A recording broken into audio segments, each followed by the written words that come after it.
Welcome to the Golden State Media Concepts College Football Podcast, your ticket to all things college football. Are you looking to get your college football fix? Looking to get the latest news on your favorite school's team? Join us as we talk college football, from the national championship to college rivalries to bowl games to the Heisman Trophy to which conference is the best. We've got you covered for the Big Ten, SEC, Big 12, Pac-12, ACC, and everything in between.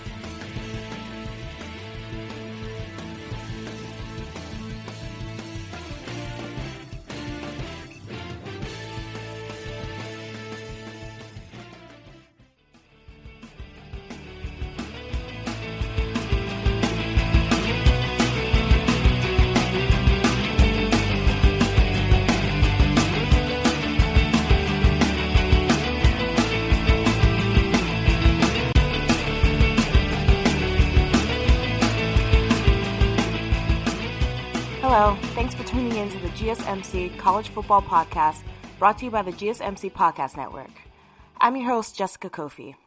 Now lately, a lot of us have had a lot more free time on our hands and are looking for things to fill our attention and escape a little bit. And now that we know officially that the NFL Draft is still taking place as expected between April 23rd and 25th, even though it's going to be pared down a little bit and moved to an in-studio setting instead of the big show that they're going to make of it in Vegas, we've gone over a few of the top 10 picks potentially looking forward. But now that we know it's going on for sure, why not take a little bit more of a closer look at the draft by position? So it's already been talking about as one of the deepest wide receiver drafts that we've had in a long time, and one of the deepest quarterback drafts that we've had in a long time. But in 2004 specifically, the NFL was graced with a prospect that we now recognize as Larry Fitzgerald, fresh off 2 years at Pittsburgh, and he anchored a deep position group at the time that saw 7 wide receivers selected in the first round, a number that hasn't been topped since then. And as far as the deepest wide receiver classes go, this holds the standard for the last 20 or so years regarding first rounders. The 2020 group this year has a chance to beat that out. And some will also look to the most overall talent in a draft class for wide receivers, which was back in 2014. And it's often seen as one of the deepest in modern history. And so most of the wide receivers picked become good producers at the position and are still playing to this day. So the 2020 class is anticipated to be better than that also. And they have 21 players ranked within the top 100 already. So the quarterback class is deep, but we'll start in this episode by looking at wide receivers.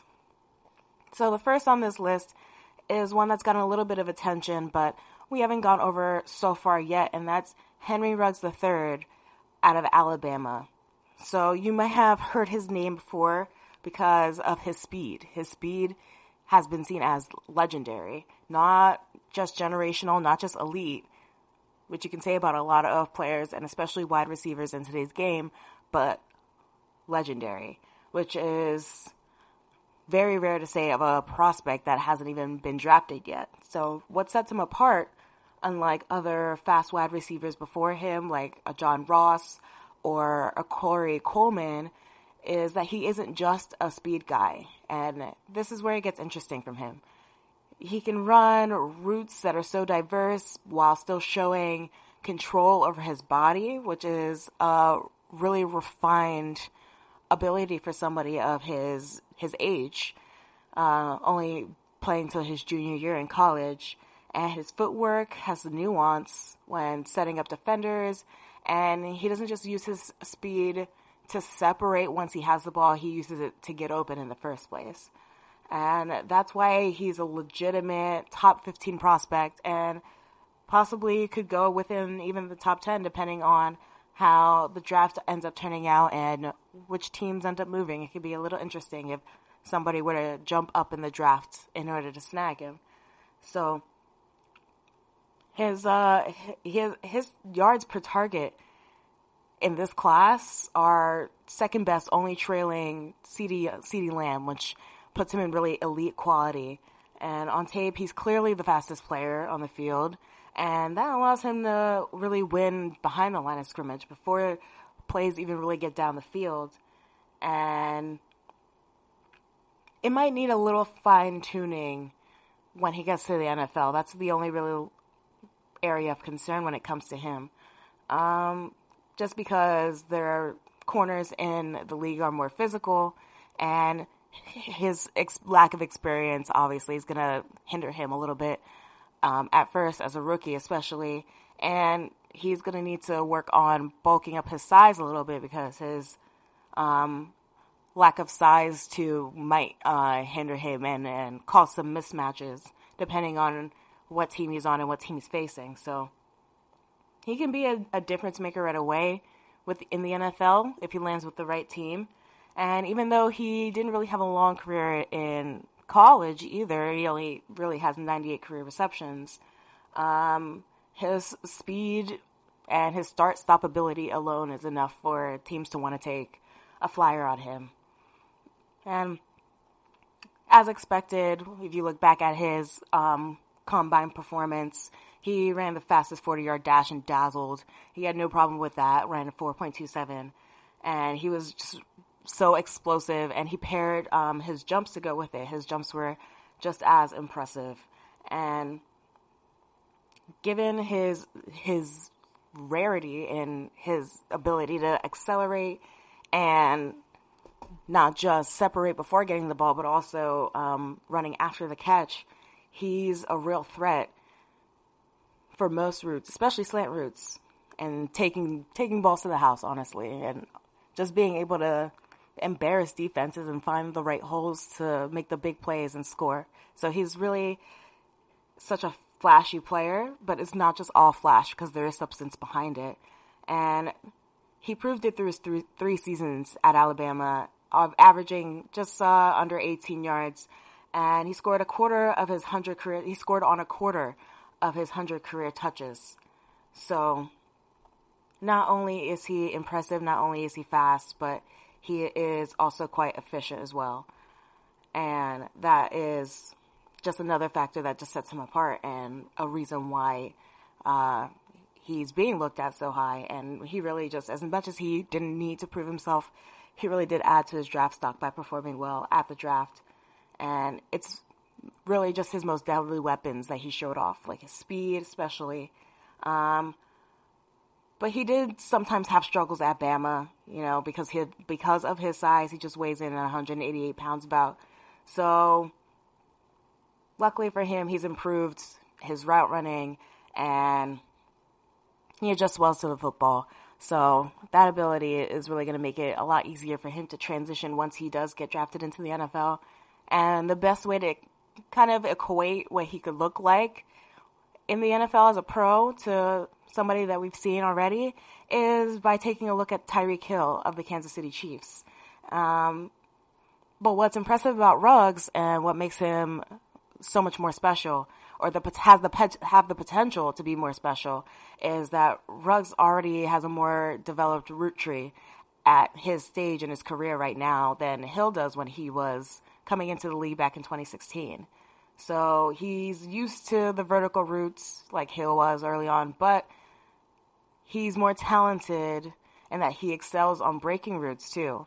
And he's able to explode in an all new way for yards once he's in open field. So smart teams who want to pick him up will know how to use him in one-on-one situations. And that's how you'll know where he'll really shine. So that brings us to our first break. And when we come back, we're going to take a look at some of the teams who are really needy for a wide receiver and who could potentially be a good fit for these draft picks.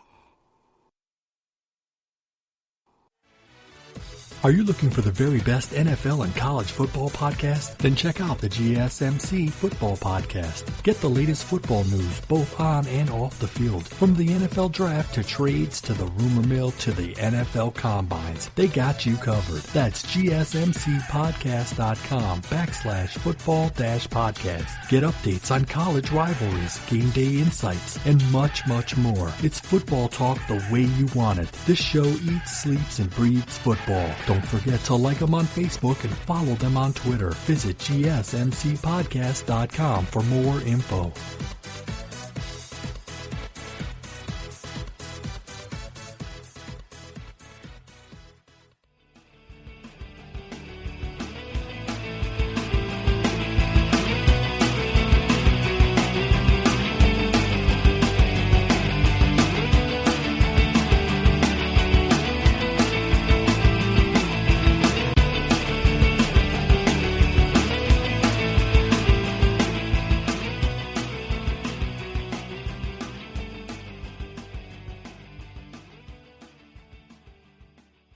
Welcome back to the College Football Podcast. In the first segment, we talked a little bit about Henry Ruggs III out of Alabama and why he makes such an impressive wide receiver prospect at this point, even though he was not even the best amongst this class, which just goes to show how deep it is.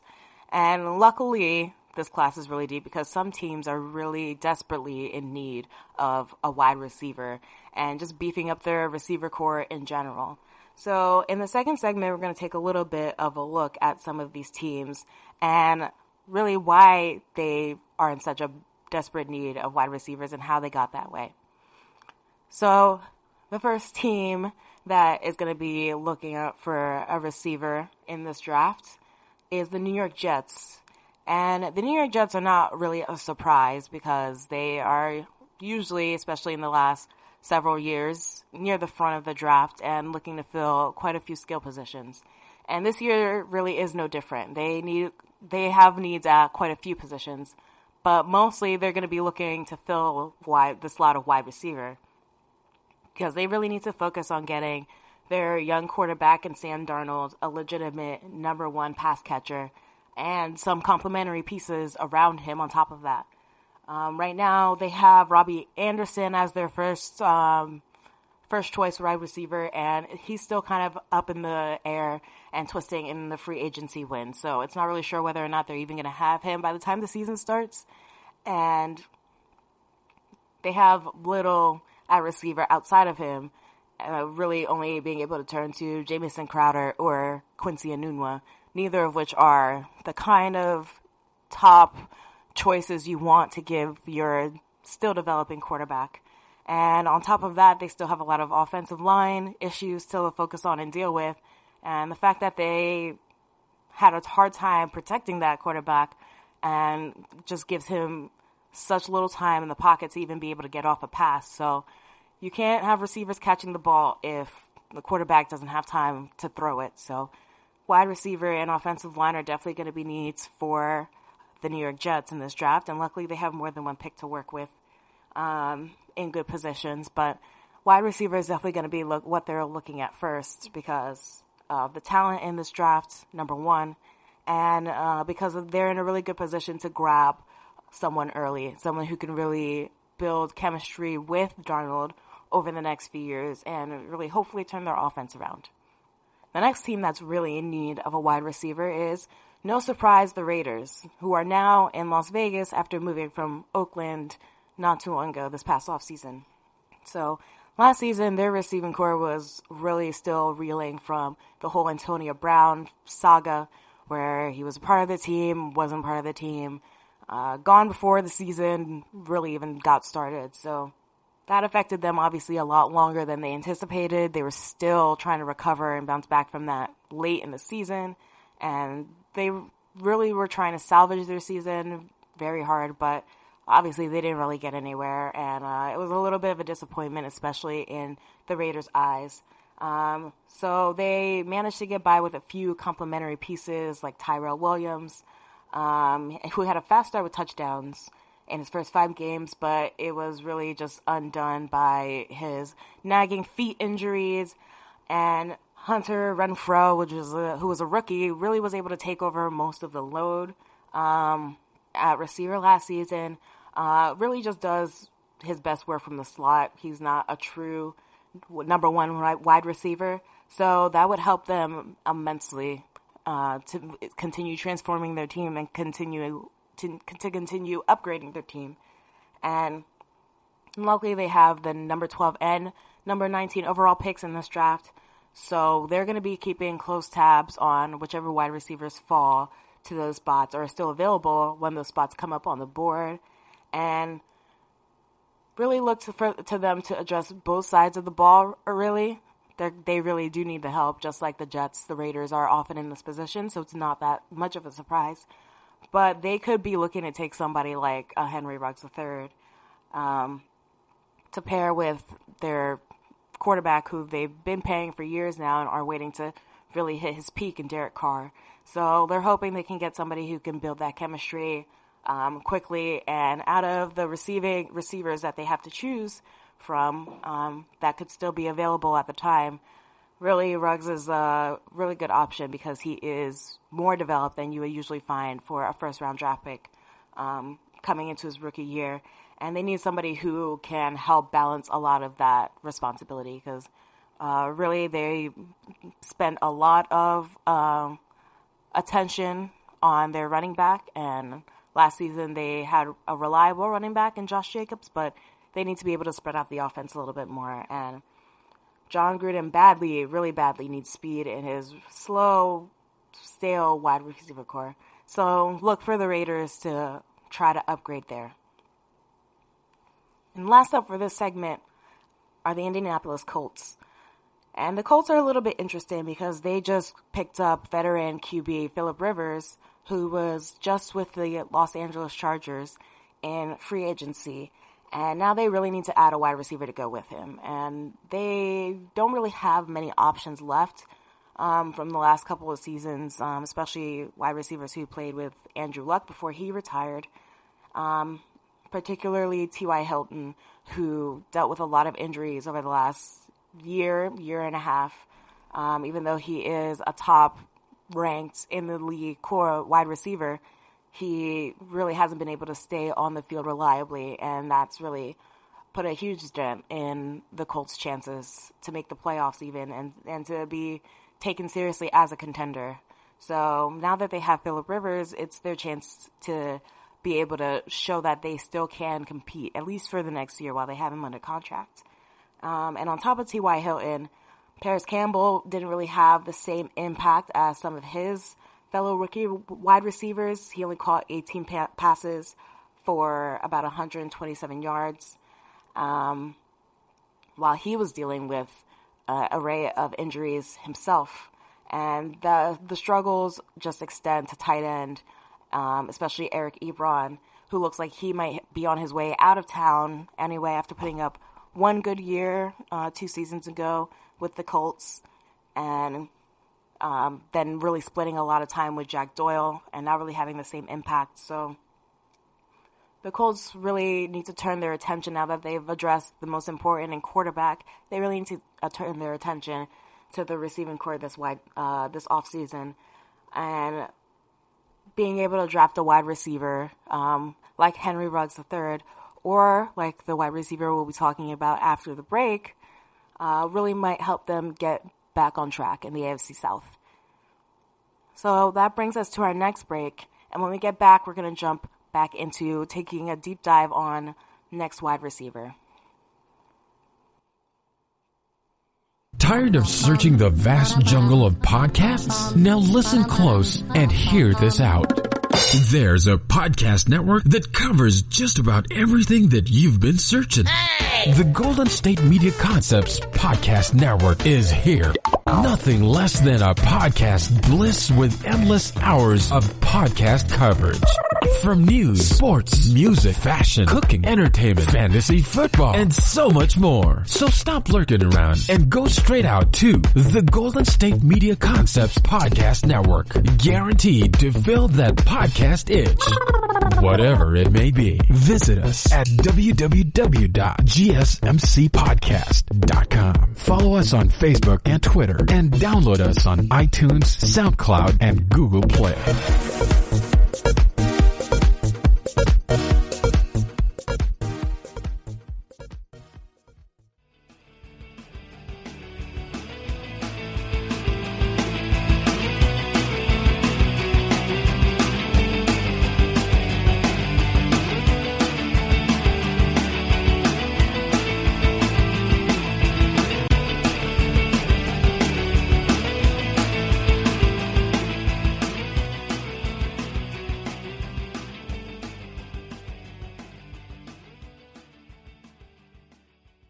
Welcome back to the College Football Podcast. Before the break, we took a look at a few teams that might be looking to take a wide receiver early in this year's draft. But now we're going to get back to looking at the prospects themselves and seeing what contribution they can bring to the league in such a deep, almost historic wide receiving class. So the next wide receiver we're going to take a look at is Justin Jefferson out of Louisiana State. And many people probably recognize his name from his 4-touchdown first half performance in the college football playoffs, of course. It was history-making. It was legendary. He was on the receiving end of Joe Burrow. Of course, the spotlight was on him. So he showed improved hands and concentration all year long in 2019, and he put that on display really during the playoff. And it paid off for him. It really did help with his draft stock and help teams feel a little more secure about his production.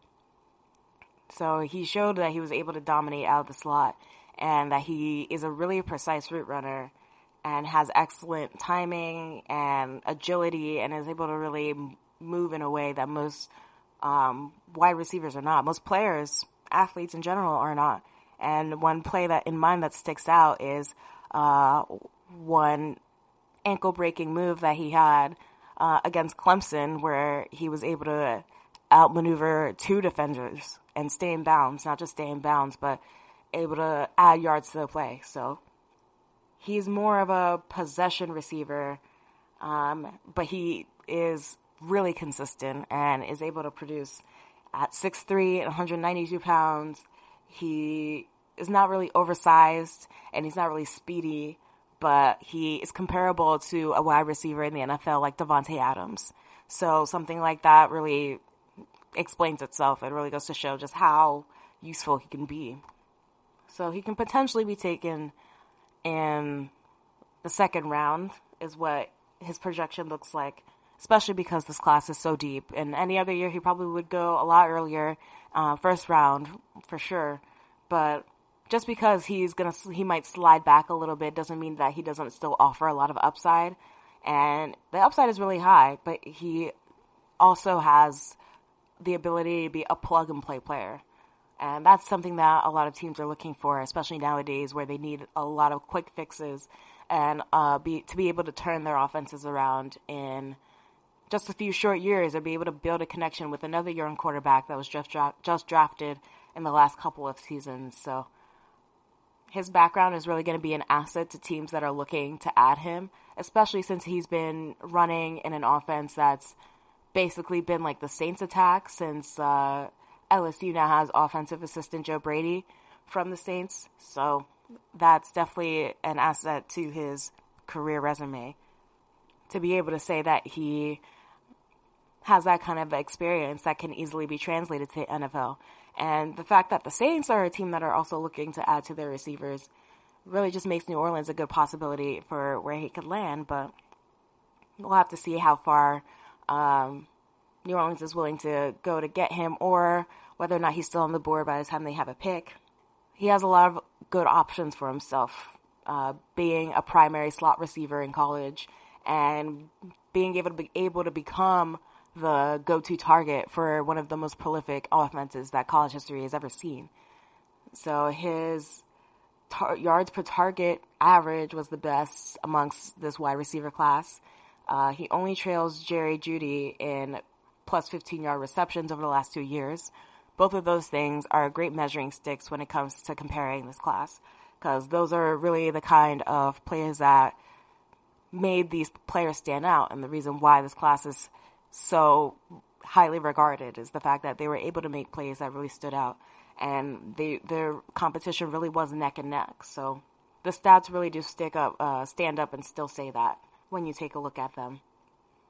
But on tape, he really does excel at short area routes more often, and he's more of a nuanced route runner with the ability to create more yards after the catch, and that's where his edge comes from.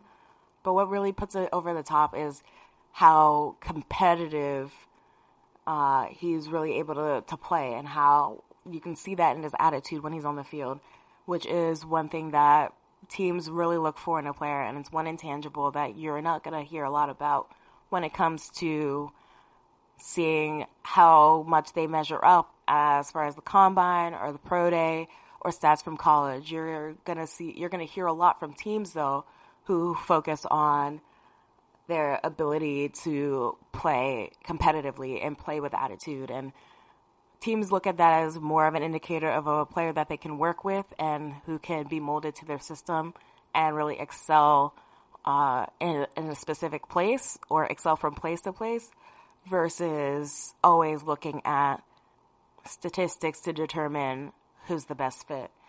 So that's where Jefferson really can stand out on his own, especially since he doesn't have that elite top end speed. So in this draft, especially where there's so many speedsters around him, he needs to be able to have those intangible assets that make him stand out and stand apart. And he's been able to show that off, especially when you watch him on tape, even if you aren't necessarily seeing that in his stats.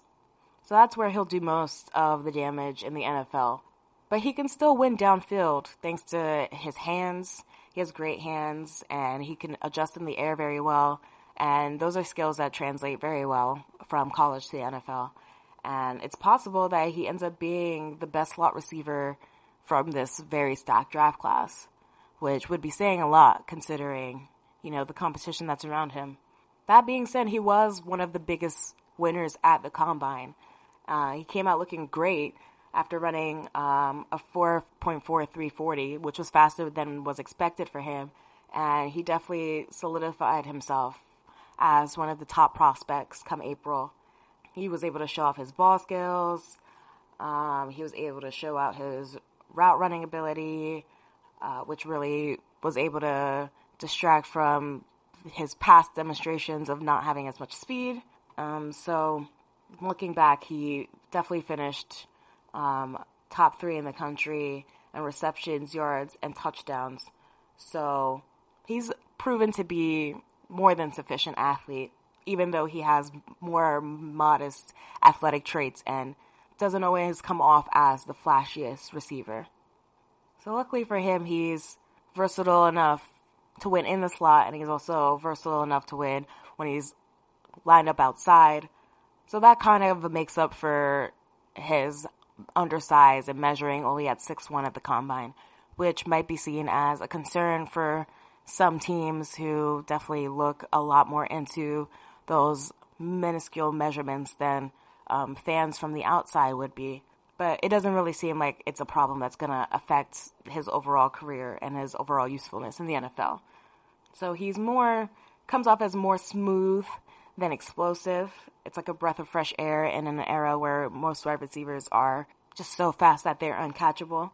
He definitely brings his own type of style and his own type of flair to the game to make up for the traits that he doesn't have. So that he's able to gain a step on most defensive backs, and he's able to cause misplays and mismatches that you wouldn't think work out in his favor, but actually end up working out for him better than if he was just an explosive receiver who didn't have as much mobility as he does.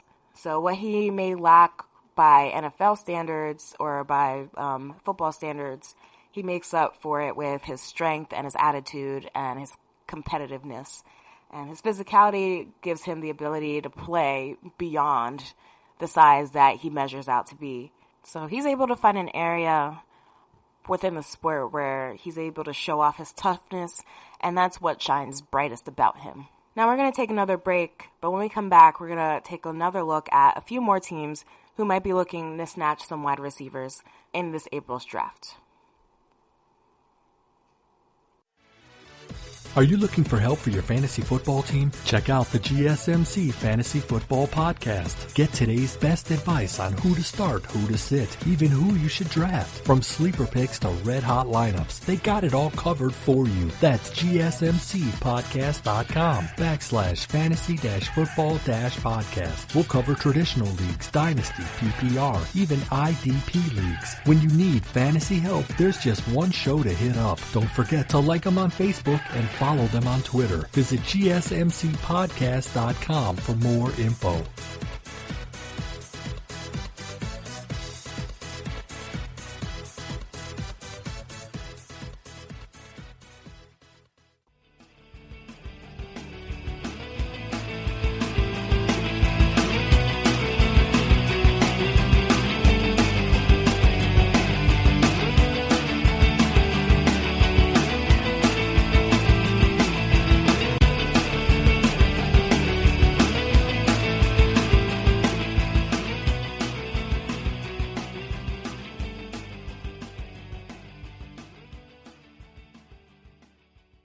Welcome back to the College Football Podcast.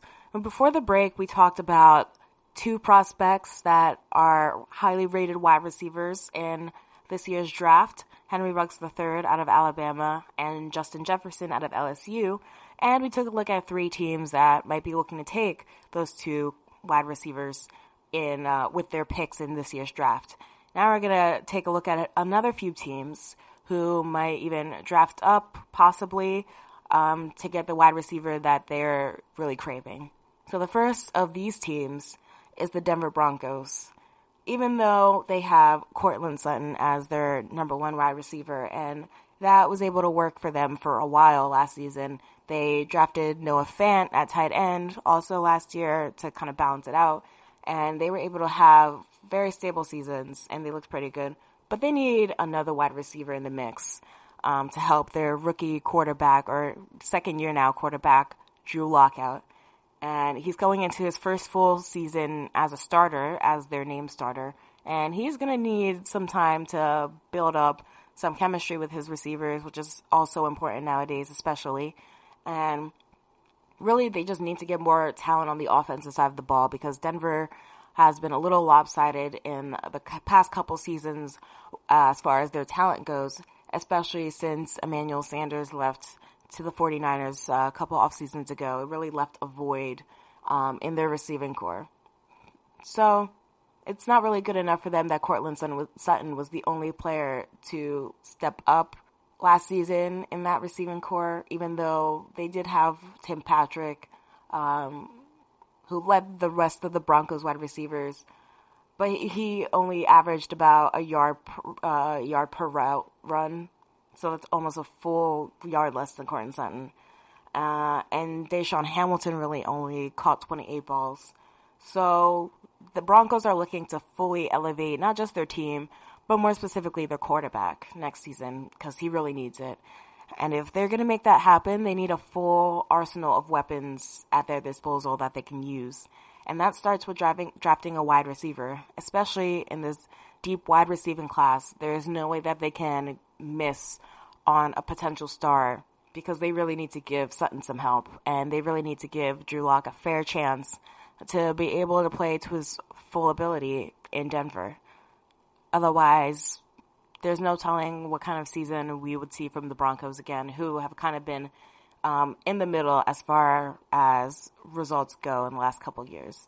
And if you ask the Broncos and Broncos fans, we might even say that they're underachieving a little bit. So they are really looking to get back in the contenders conversation. And for them, that might start by picking up a receiver.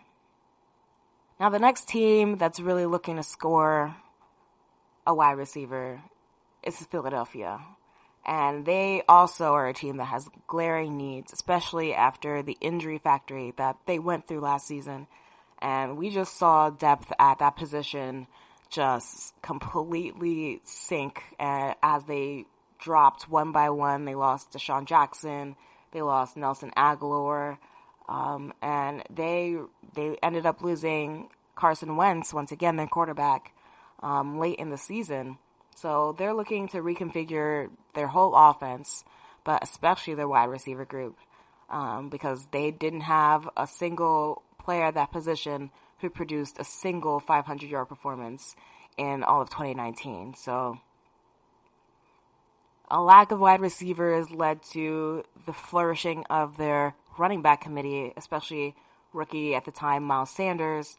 And he ended up being their leading receiver in passes of 20 yards or more down the field. So it's really abysmal, the talent that they have left at the position, especially since Aguilar is also prepared to leave in free agency. So in order to have an effective pass game, they need to realize what their reality is. And judging by what they do in the draft, we'll be able to tell whether or not they've realized that reality. Luckily for the Eagles, Deshaun Jackson is expected to be healthy next season. But they can still really benefit from adding a couple of receivers, especially fast ones, because Doug Peterson's offense is also really slow-paced, just like the Raiders are. And they really need to add something that's going to improve the speed of their offense and not make it feel a little stale and a little predictable.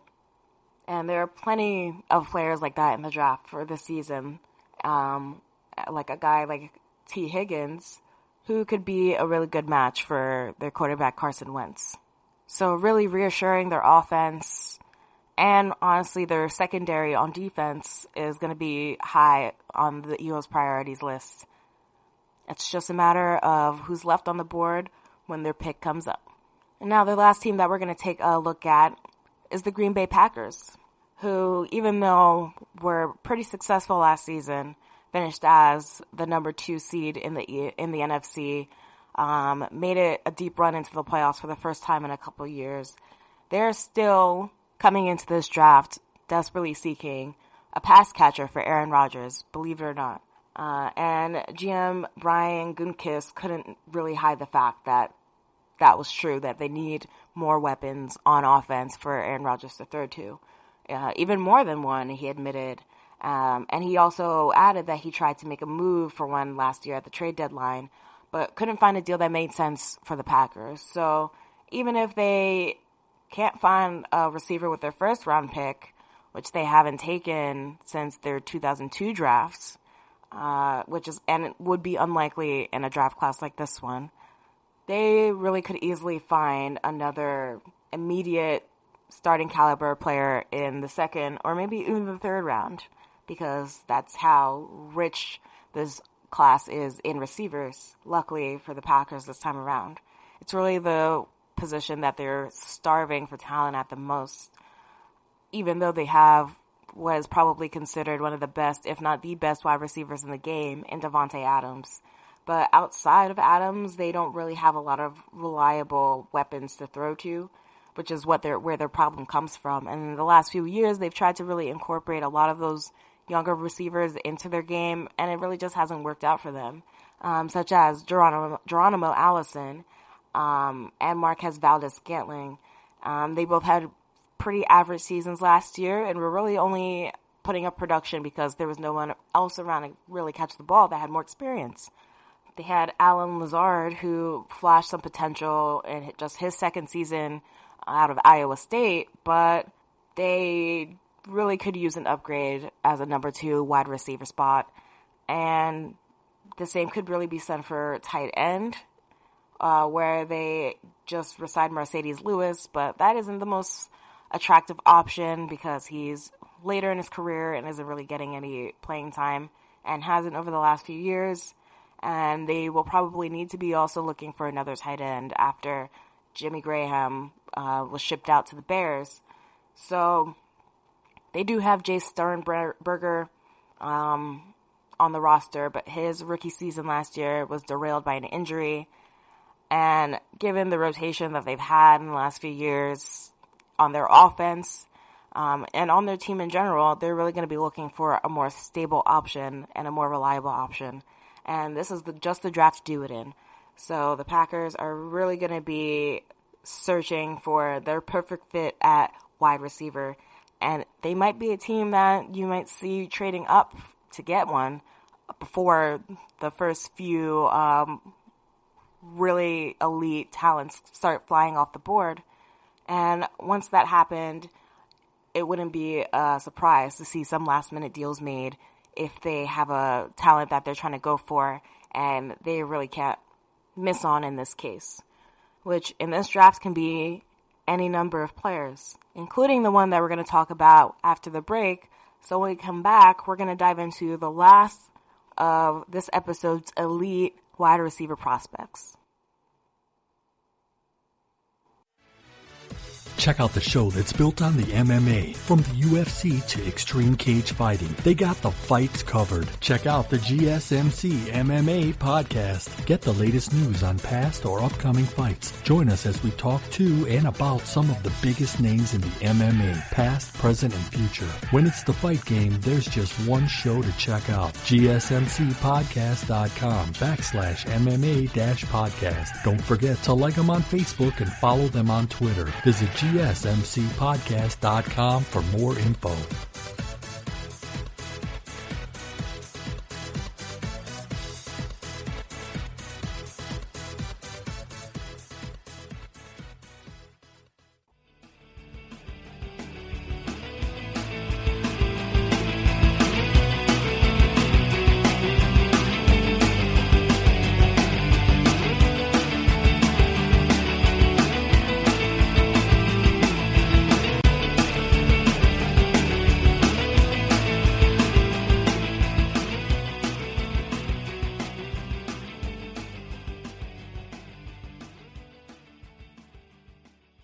Welcome back to the College Football Podcast. Now, before the break, in the first 4 segments, we went over 2 wide receiver prospects that are expected to go high in the first round, and 6 of the teams with high draft picks that might be interested in taking them. Now, in the 5th segment, we're going to look at the final wide receiver, who is T. Higgins out of Clemson. And T. Higgins has quite an interesting story, because 2 years ago, he started being looked at as a number 1 wide receiver when the Clemson Tigers offense landed on the national stage and really just exploded, becoming known as the NFL pipeline for wide receivers. And he was amongst the names of Jerry Jeudy and CeeDee Lamb at the top of his class before this last season started. But some scouts were a little soured on him a little bit after they watched him play last season, even though he's a former 5-star recruit and a really gifted athlete, not just in football but in basketball too, to the point where programs were all over him before he officially decided to play football in the future. So he had an up and down career, to say the least, and it started with a really forgettable freshman season with Kelly Bryant under center when he was still Clemson's quarterback, and he's now a transfer quarterback at Missouri.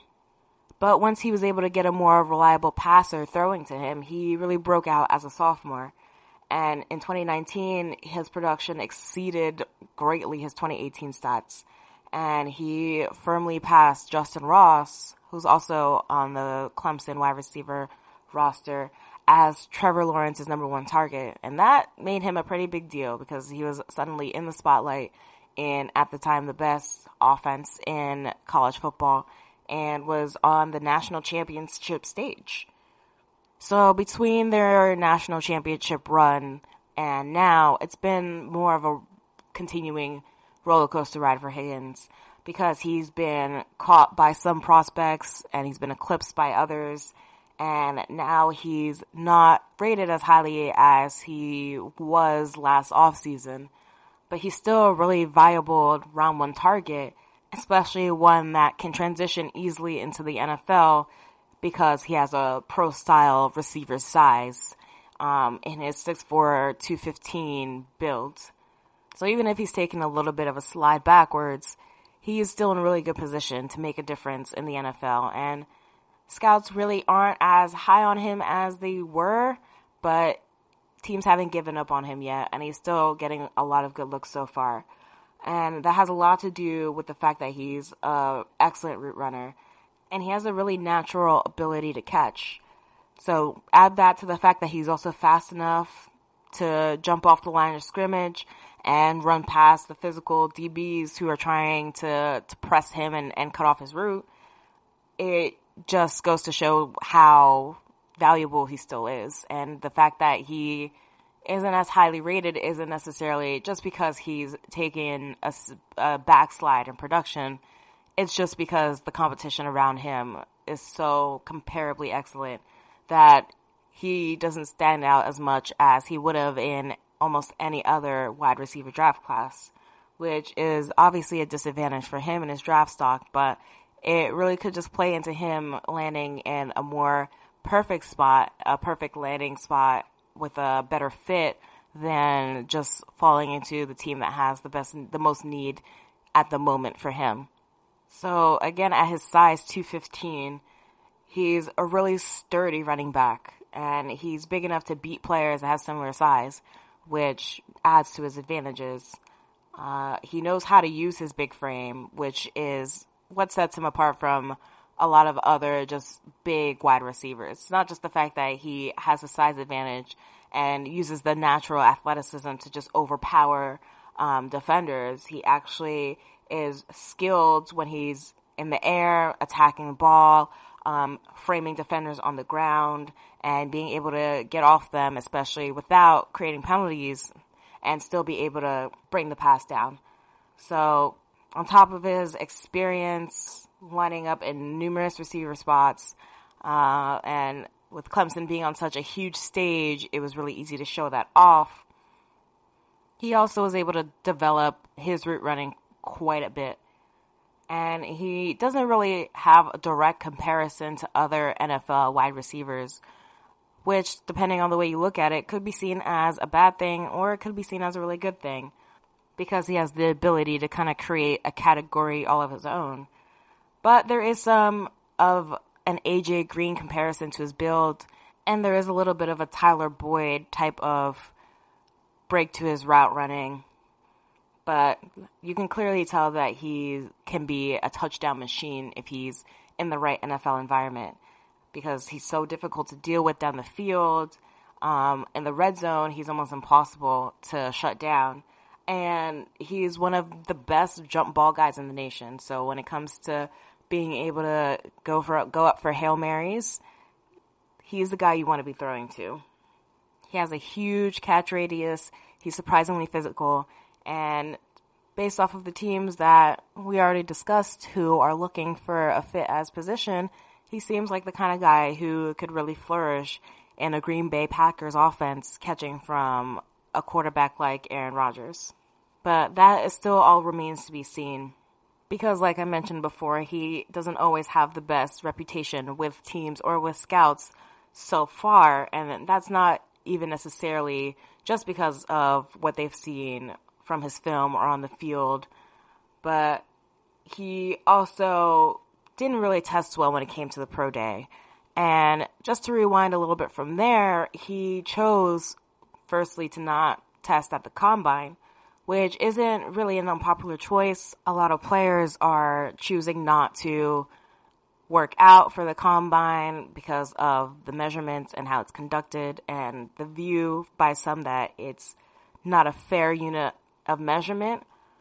But there were also speculations from the scouts and the teams that he wasn't going to test well in general. And at his pro day, those fears were sadly for him confirmed, because his numbers didn't really come out looking that impressive. If you looked at them in a vacuum, they all look pretty bad, but his 40 time was just about average. His broad jump at 123 inches and his short shuttle at 4.5 seconds were about average, but it was his vertical jump of just 31 inches that really made him look just plain ugly at his pro day. And there's nothing really more you can say about the outcome of his testing other than it was rather disappointing, to say the least. But the numbers really just back up what you're able to see on film when you watch him play. He's a guy who doesn't have that dynamic athleticism to be the type of burner wide receiver that's just going to put the Jets on and be uncatchable. And he's not the kind of guy who has to do a lot of fancy work after the catch in order to make a play. He can win the jump balls. He can win contested catches with his size, with his physicality, and the fact that he has great hands and has great ability to handle the ball and is really skilled in those kind of situations. So in the NFL, he'll need to improve on a few things, of course, because he's not the most natural separator or the most natural athlete when it comes to athletic wide receivers that you see. And even if you look at his performance in the playoff, another top-rated prospect at cornerback, Jeffrey Okudah, was able to hold Higgins to just 4 catches and 33 yards in the playoff, largely because he wasn't as quick or as naturally crafty as other wide receivers that defensive backs face. But he's still really young. Of course, it's important to remember, and it's certainly possible that he can improve on any of these weaknesses, and he definitely has the time, especially if he lands with a team that has time to wait for him to develop and maybe has one of those elite wide receivers as their star already, who can really show him the ropes and really just improve him through experience. So until that happens, his biggest role is really going to come as being a mismatch for a lot of undersized corners. And that's great because that's still an area that he's able to be used and will bring a lot of value to a team. And he can still outmaneuver most undersized corners in the game. Whether or not that translates to the NFL is what we'll have to watch and see. But regardless of all of the testing, it doesn't change the evaluation of Higgins as a player overall that much. He very much is probably a second-round talent, as opposed to being a first-round talent if he was to be drafted, say, a year ago. But he'll probably be one of the players out of this draft that you want to watch really closely, and will probably be used to monitor the standard in the modern NFL of these bigger contested catch receivers and just how well they fare in today's NFL. Again, he's definitely a player that can end up creating his own type of category. So just because a wide receiver doesn't necessarily fall into the trends that exist, college players have been notoriously known for bringing the change of pace from the college game to the NFL. So T. Higgins, no matter where he ends up, will definitely be an interesting case study to watch. And that brings us to our last break. But when we come back, we're going to take a look back in time and take a look at the last 2 wide receiver classes that have reached legendary status before this one. This is your ultimate stop for everything sports. The Golden State Media Concepts Sports Podcast. Should I say more? From the NFL, MLB, the NBA to MMA, it's all in here. The Golden State Media Concepts Sports Podcast. Listen now.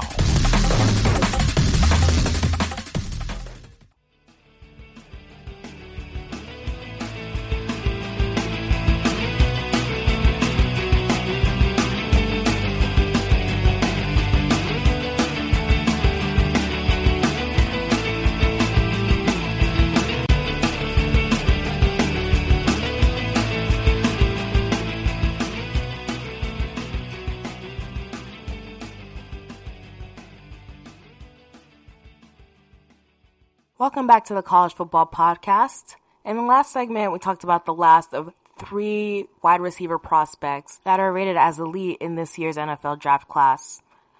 But there are 2 draft classes in the modern era within the last 20 years that are really comparable to the one that we're seeing now and has garnered a lot of debate and conversation around which one is going to come out looking the best.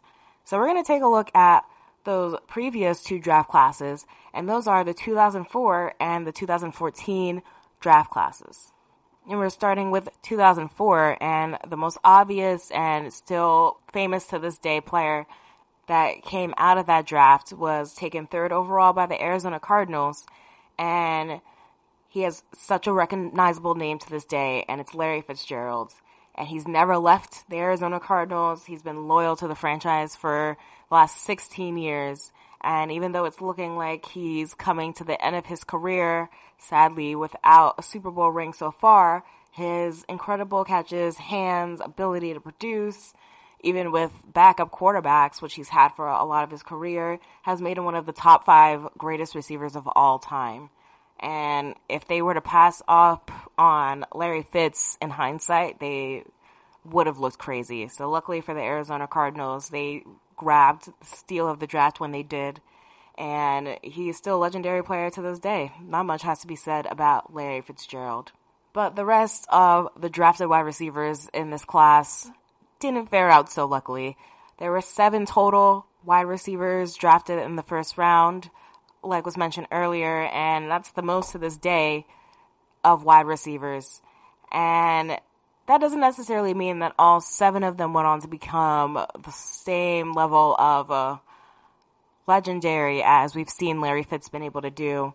Matter of fact, the next wide receiver taken after Larry Fitz was Roy Williams, 7th overall, by the Detroit Lions.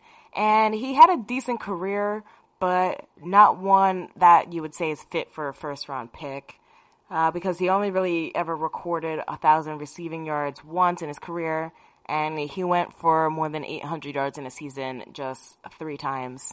So it wouldn't necessarily be a bad career, but not one that you would redo again. And that, sadly, is the story for a lot of the wide receivers that were picked in that draft class. Following Roy Williams was Reggie Williams, picked just 2 picks later by the Jacksonville Jaguars. And this Williams was not even as successful as the one before him. And he never reached more than 630 yards in any of his 5 NFL seasons. So we start to see a trend of a little bit of a downslide here, and it kind of starts to reach bust territory. And that brings us to Lee Evans, who was taken at 13th by the Buffalo Bills, who weren't all that bad in 2004, but the pick that they took wasn't ever that great as a receiver in the NFL. Evans only crossed the 1,000 receiving yard threshold twice in his career in just 8 seasons, and he only recorded just over 6,000 yards. But that makes him at least a little better than Michael Clayton, who was taken 15th overall by the Tampa Bay Bucks and was just a one-hit wonder in his rookie season, and Michael Jenkins, who was taken at 29th overall by the Falcons. And they were both certainly 2 of the busts at wide receiver, and this draft was full of them, it turns out. And that brings us to the last wide receiver taken in that first round, who was Rashawn Woods at 31 by the San Francisco 49ers, who had just lost Terrell Owens to the Eagles during that offseason. And so they had no receivers hit the 700-yard mark in the following season in 2004. So they were desperately in need of a wide receiver, and they had to fill a hole quickly, and that desperation is what led to that pick. But one player that went overlooked by all of these teams, who would probably, looking back, gladly snatch him up if they had the chance, was Wes Welker, who was actually undrafted, but ended up with 5 seasons of at least 1,000 receiving yards and 100 receptions. So he ended up finishing his career with 903 receptions and almost 10,000 receiving yards. So he, you could say, had a better career than 6 of the wide receivers that actually got picked in the first round. That just goes to show that it doesn't matter where you get picked, but it matters what you do once you're in the league. And that brings us to the 2014 class, who a lot of people are still watching play to this day because all of them are still currently in the NFL and making varied levels of impacts on teams. Some have done better than others in recent years. And the first receiver that was taken in this draft at number 4 by the Buffalo Bills was Sammy Watkins. And this is an interesting one because he always seems to be just one play away from another injury. And he's had such an up and down career. And despite being the first receiver off the board that year, he has never really gotten to the Pro Bowl level yet that people really envision him being at. And now that he's in Kansas City and has a quarterback like Patrick Mahomes, he's shown flashes of his potential. But again, injuries just really seem to slow him down. And we'll see if he has a chance to kind of salvage the career that he wanted to have. The receiver taken right after him at 7 by the Tampa Bay Bucks was Mike Evans, and there's really not much to be said about Mike Evans. He's such an imposing figure, stands at 6'5", comes in at 230, and as a former basketball player, he's at his best when he's using his size and his leaping ability to kind of just pluck the football out of the air at its highest point. And that's something that you can't even teach, and you can't defend. So he made a ton of sense to draft back then, and he's one of the best, hands down, receivers in the NFL right now. And now that he's upgraded his quarterback from Jameis Winston to Tom Brady, we can only imagine what we're going to see out of Mike Evans in this upcoming season. So if there's one player from that draft who hasn't been a bust, it's definitely Mike Evans. And he's not alone in that category, because the next wide receiver taken at 12 overall by the New York Giants was Odell Beckham Jr., and he's another player that needs no introduction. There's highlight reels of him everywhere. He's catapulted himself to an NFL star and is a Pro Bowler multiple times in just his 6 years in the league. He's had incredible one-handed catches that are now fan favorites, get pop culture references, and have just elevated him to a whole new level of elite. And at one point, it's probably discussed to be within the top 5 best receivers in the league. But now he's hit a little bit of a struggle in the last season after being traded to the Cleveland Browns, which is not much of a shock because it's the Cleveland Browns. But hopefully now that they have one more year to get themselves together and hopefully revamp their coaching staff and add in the pieces that they're missing, we'll have a better chance to make it to the postseason and maybe actually be taken seriously as a contender. So it would be fun to see Odell in the playoffs again. Let's hope that the Browns can make it happen. The stranger things have happened, so there's no harm in hoping. Now, the next wide receiver that was taken in that year's draft was Brandon Cooks at number 20 by the New Orleans Saints. And for some reason, this really initially talented, speedy receiver has bounced around the league a lot in the last few years lately. After being traded from the Saints to the Patriots, he was then moved to the Rams, and he caught 1,000 yards worth of passes 3 straight years in a row. But he really hasn't found that consistency since getting to LA. And even in the year that they went to the Super Bowl a couple years back, it really wasn't the same level of talent that we saw from him even just the year before in New England. So he's another player we're hoping can get back on the right side of his career and continue to live up to his potential. Now, there's more than one player that falls into that grouping as well. And the 28th overall pick by the Carolina Panthers is one of them. And that was Kelvin Benjamin. And he, just like Sammy Watkins, is injured just far too often. And he's such a big target. He's proved that he can put up at least 1,000-yard season in his rookie year, but his numbers have just declined since then, and it looks like he may have already passed his peak, as sad as that might be to say. But there's still a chance for him to bounce back if he's able to stay healthy. Now, the next receiver was probably the steal of the draft because he was taken in the second round, but he is definitely first-round talent, to say the least.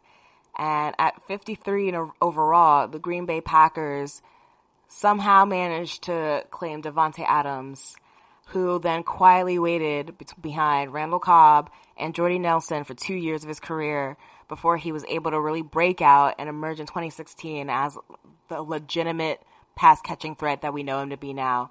And he is hands down top 3 receivers in the league, if not higher. And he really doesn't need any introduction as well, because we know what Davante Adams can do. And if they were to redraft, he would probably be snatched off the board a lot earlier than he was initially. Now, the 61st overall pick that was taken by the Jaguars was Allen Robinson.